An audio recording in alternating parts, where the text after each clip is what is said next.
가지 사도신경으로 우리 신앙을 고백하겠습니다. 전능하사 천지를 만드신 하나님 아버지를 내가 믿사오며 그 외아들 우리 주 예수 그리스도를 믿사오니 이는 성령으로 잉태하사 동정녀 마리아에게 나시고 본디오 빌라도에게 고난을 받으사 십자가에 못 박혀 죽으시고 장사한 지 사흘 만에 죽은 자 가운데서 다시 살아나시며 하늘에 오르사 전능하신 하나님 우편에 앉아 계시다가 저리로서 산자와 죽은 자를 심판하러 오시리라. 성령을 믿사오며 거룩한 공회와 성도가 서로 교통하는 것과 죄를 사하여 주시는 것과 몸이 다시 사는 것과 영원히 사는 것을 믿사옵나이다. 아멘. 찬송가 82장입니다. 찬송가 82장입니다. 가사를 같이 한번 읽어보겠습니다. 성부의 어린 양이 죄지고 가시니 내 몸에 당할 형벌 다 대신하셨네. 내 죄가 추악하나 그 피로 씻으면 눈같이 희게 되어 티 하나 없으리. 내 죄를 회개할 때 용서해 주시고 병든 몸 고쳐주사 새 생명 주시네. 내 속에 쌓인 근심 한없이 그것만 주 친히 벗겨주사 위로해 주시네. 내 주를 의지하니 내 마음이 편하고 주 나를 붙드시니 내 앞길 환하다. 임마누엘 주 예수 끝없는 그 사랑 그 향기 바람 타고 온 땅에 퍼지네. 주 예수 본을 받아 온유한 마음과 겸손한 마음으로 섬기며 살리라. 나 주의 뒤를 따라 저 천국 이르러 천사의 노래 따라 주 찬송하리라. 아멘. 이렇게 찬양하겠습니다.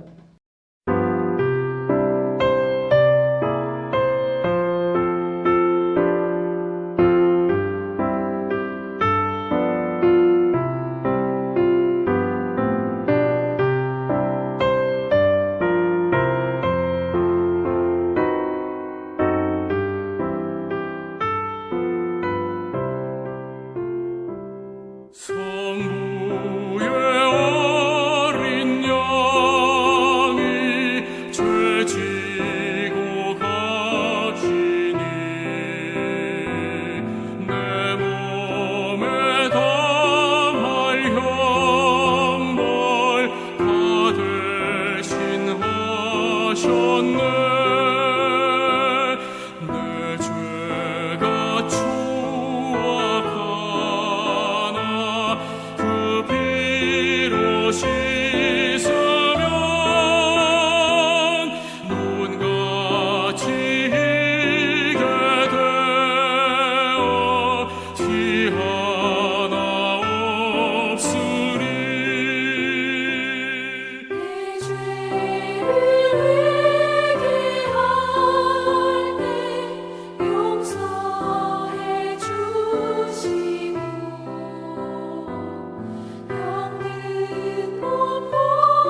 오늘 말씀은 사사기 16장 18절에서 22절까지 말씀입니다. 사사기 16장 18절에서 22절 말씀입니다. 같이 합독하겠습니다. 드릴라가 삼손이 진심을 다 알려주므로 사람을 보내어 블레셋 사람들의 방백들을 불러 이르되 삼손이 내게 진심을 알려주었으니 이제 한 번만 올라오라 하니 블레셋 방백들이 손에 은을 가지고 그 여인에게로 올라오니라. 드릴라가 삼손에게 자기 무릎을 베고 자게 하고 사람을 불러 그의 머리털 7가닥을 밀고 괴롭게 하여 본즉 그의 힘이 없어졌더라. 드릴라가 이르되 삼손이여 블레셋 사람이 당신에게 들이닥쳤느니라 하니 삼손이 잠을 깨며 이르기를 내가 전과 같이 나가서 몸을 떨치리라 하였으나 여호와께서 이미 자기를 떠나신 줄을 깨닫지 못하였더라. 블레셋 사람들이 그를 붙잡아 그의 눈을 빼고 끌고 가사에 내려가 놋줄로 매고 그에게 옥에서 맷돌을 돌리게 하였더라. 그의 머리털이 밀린 후에 다시 자라기 시작하니라. 아멘. 저희 사사 삼손에 대해서 같이 또 말씀을 나누겠습니다. 여러분 그 삼손과 데릴라라는 영화 보셨습니까? 예. 저도 어릴 때 삼손과 데릴라는 영화를 딱 보면서 제 기억 속에 남은 삼손은 아주 괴력을 가진 사나이, 그리고 여인의 꼬임에 넘어가서 결국은 비밀을 머리카락을 잘려가지고 적에게 붙잡혔지만 마지막에 그 두 돌기둥 사이에서 다시 한번 괴력을 발휘해서 그 신전을 무너뜨려서 많은 적을 물리친 그런 영웅 중의 영웅이 삼손입니다. 제 기억 속에 어릴 때 영화를 통해서 생각나는 이미지는 이제 그런 삼손이었는데요. 우리가 알고 있는 것처럼 삼손은 이스라엘의 그 13번째 사사입니다. 그리고 약 한 20년 동안을 이렇게 사사로 지내면서 블레셋과 많은 싸움을 했던 사람이 삼손입니다. 그 삼손의 인생을 보면요, 몇 가지 장소마다 사건들이 있었어요. 보면은 이 소라라는 곳은 삼손의 고향인데요. 이곳에서 임신하지 못하던 삼손의 어머니가 하나님의 사자로부터 내가 임신을 할 것이고 그 아이는 나실인이다, 나실인이 될 것이다라고 하는 그 예언을 듣습니다. 나실인은 하나님께 바쳐진 사람을 나실인이라고 이렇게 말을 합니다. 근데 나실인은 지켜야 되는 3가지 규율이 있습니다. 하나는 포도주와 독주를 금해야 하고요.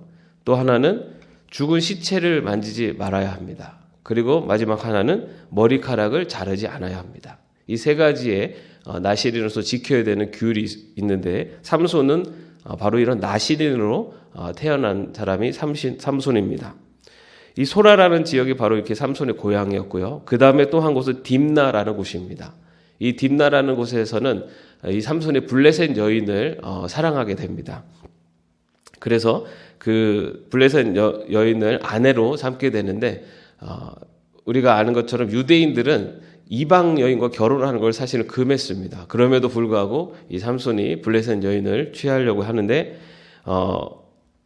그 딥나로 가는 길에서 자신이 죽였던 그 사자의 시체에서 그 꿀을 먹는 그런 사건이 있었습니다. 사실은 이 사건은 어떤 의미가 있냐면 아까 말씀드린 나실인이 지켜야 되는 것 중에 하나가 죽은 시체를 만지면 안 되는데요.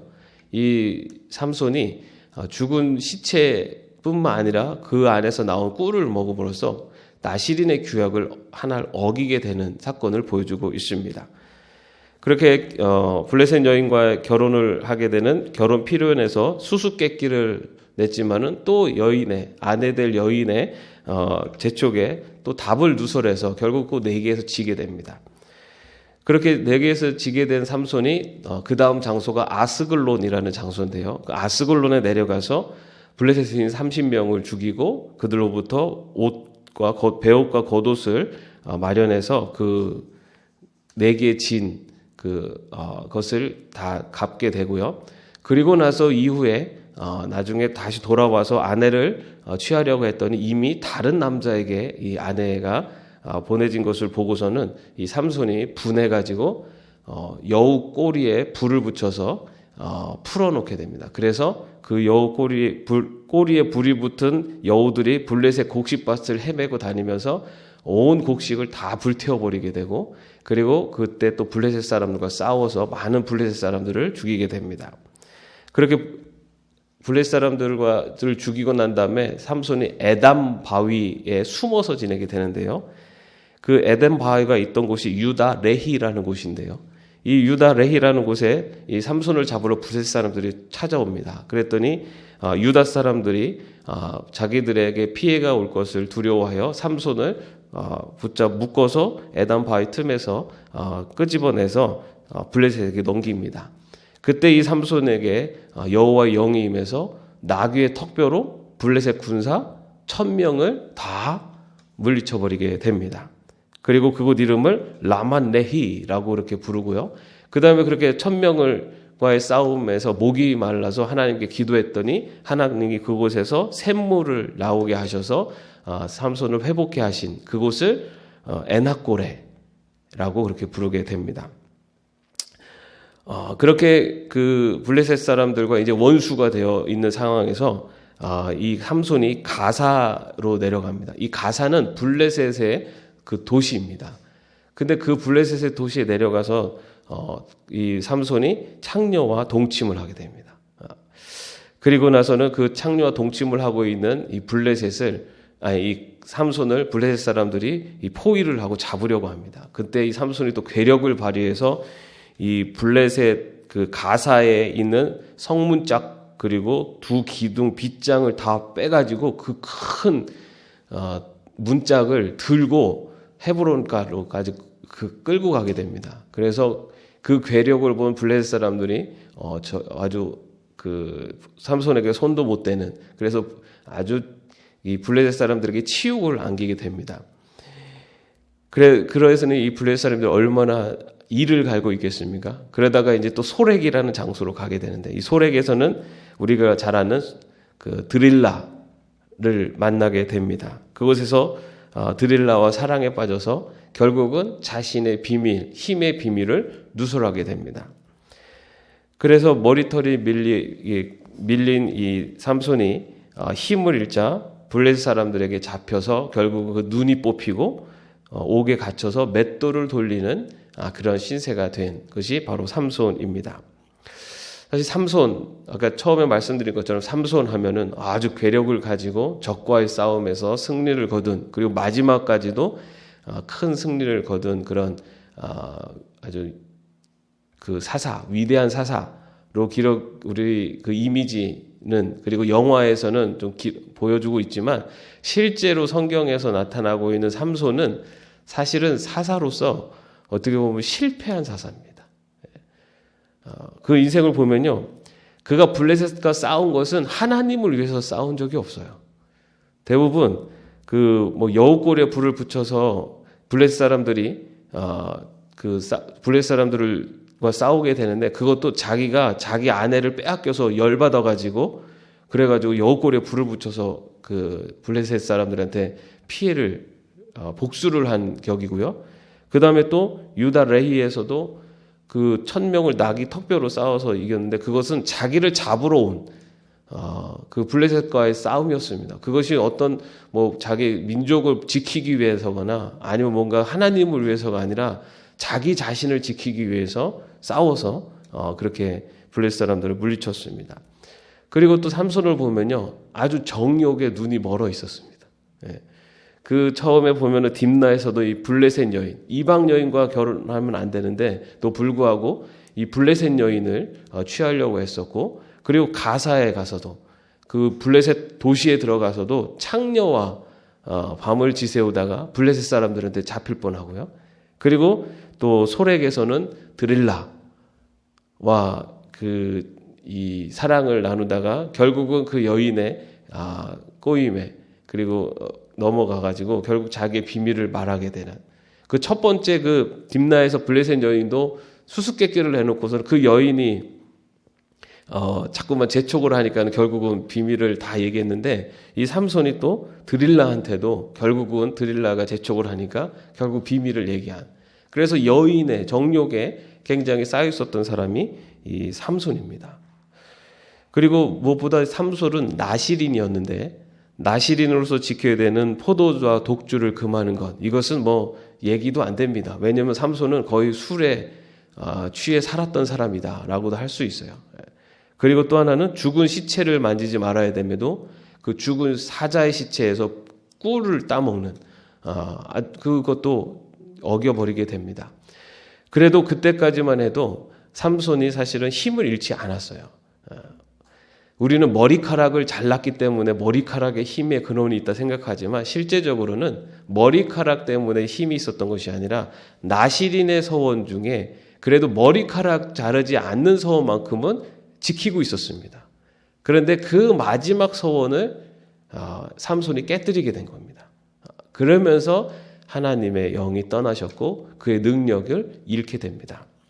그가 그렇게 나실인의 마지막 서원까지 어기고 힘을 잃어서 블레셋 사람들에게 잡혀가는 장면이 오늘 우리가 읽은 18절에서 21절 말씀에 나오고 있습니다.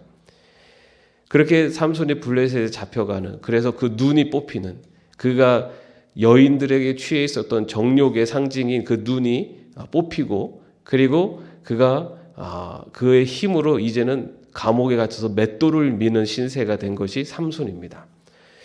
어쩌면 삼손의 인생은 사사로서는 실패한 인생, 그리고 하나님이 주신 능력을 자신을 위해서 사용한, 그리고 정욕에 빠져서 결국은 하나님과 맺은 나실인의 서원까지도 다 어겨버린 사람이 바로 삼손입니다. 그런데 오늘 말씀 22절 말씀에 보면은 이런 말씀이 기록되어 있어요. 그의 머리털이 밀린 후에 다시 자라기 시작하니라.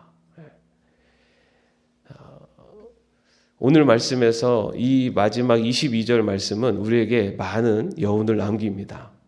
머리카락이 잘려서 잡혀간, 그리고 감옥에서 갇혀서 맷돌을 밀고 있는 삼손. 그런데 그 삼손의 머리카락이 다시 자라기 시작한다.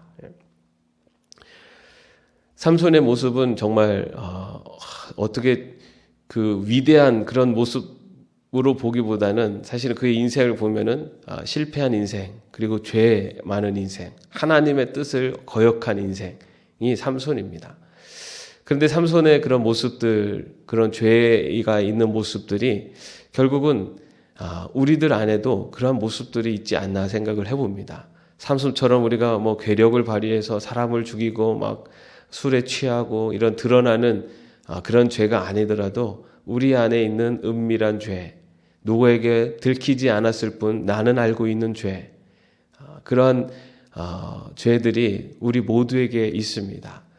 그런데 우리가 기억해야 될 것은 삼손이 그렇게 모든 죄 가운데서 결국은 블레셋에 잡혔음에도 불구하고 하나님은 그의 머리카락을 다시 자라게 하시는, 다시 말해서 하나님께서는 정말 하나님의 그 기뻐하지 않는 그런 사사의 모습으로 살아온 삼손이었고 마지막은 참 불행한 모습으로 향해 가고 있었음에도 불구하고 하나님은 마지막까지 그 희망의 끈을 놓지 않으셨다라는 것을 오늘 22절 말씀은 우리에게 이야기하고 있습니다.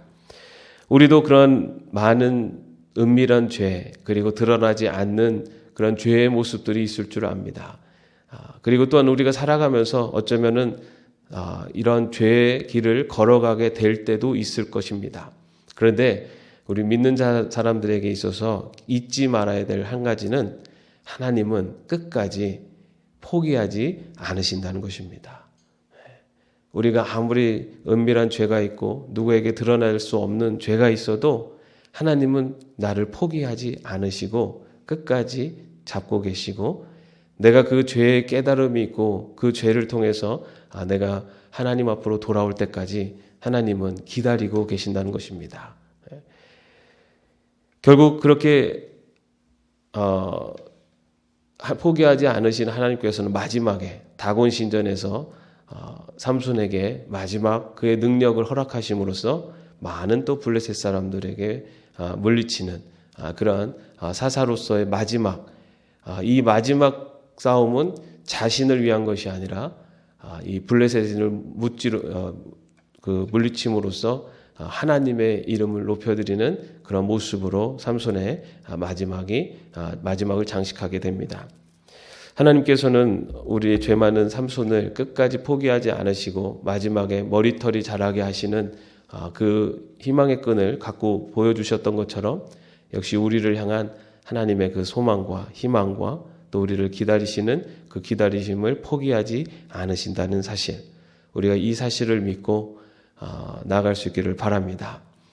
항상 끝까지 우리의 죄된 모습조차도 다 알고 계심에도 불구하고 우리를 포기하지 않으시는 우리 하나님, 그 하나님이 저와 여러분의 하나님이심을 믿으며 신앙의 길을 걸어갈 수 있기를 주님의 이름으로 축원합니다. 기도하겠습니다. 하나님, 삼손의 삶을 보면 사사로서 그의 삶이 부끄러운 모습들이 있었음을 봅니다. 삼손의 모습을 보면서 또한 우리의 모습을 봅니다. 우리는 과연 어떠한 삶을 살았는가? 우리 안에는 그러한 죄의 모습이 없는가? 삼손의 인생이 죄의 그리고 하나님의 서원을 깨뜨리는 인생이었음에도 불구하고 하나님께서는 마지막까지 그 희망의 끈을 놓지 않으셨습니다. 주님, 그 하나님이 바로 우리의 하나님이심을 믿습니다. 우리의 죄된 모습이 있음에도 불구하고 우리를 끝까지 포기하지 않으시는 하나님, 그 하나님을 바라보며 우리의 신앙의 길을 걸어가게 하옵소서. 혹여라도 죄의 돌부리에 넘어지더라도 포기하지 않으시고 기다리시고 일으켜 주시는 하나님의 그 큰 사랑을, 변함없는 사랑을, 끊임없는 사랑을 우리들 가슴 속에 품고 살아갈 수 있도록 인도하여 주시옵소서. 예수 그리스도의 이름으로 기도합니다. 아멘. 하늘에 계신 우리 아버지여, 이름이 거룩히 여김을 받으시오며 나라의 마옵시며 뜻이 하늘에서 이룬 것 같이 땅에서도 이루어지이다. 오늘날 우리에게 일용할 양식을 주옵시고 우리가 우리에게 죄진 자를 사하여 준 것 같이 우리의 죄를 사하여 주옵시고 우리를 시험에 들게 하지 마옵시고 다만 악에서 구하옵소서. 대개 나라와 권세와 영광이 아버지께 영원히 있사옵나이다. 아멘.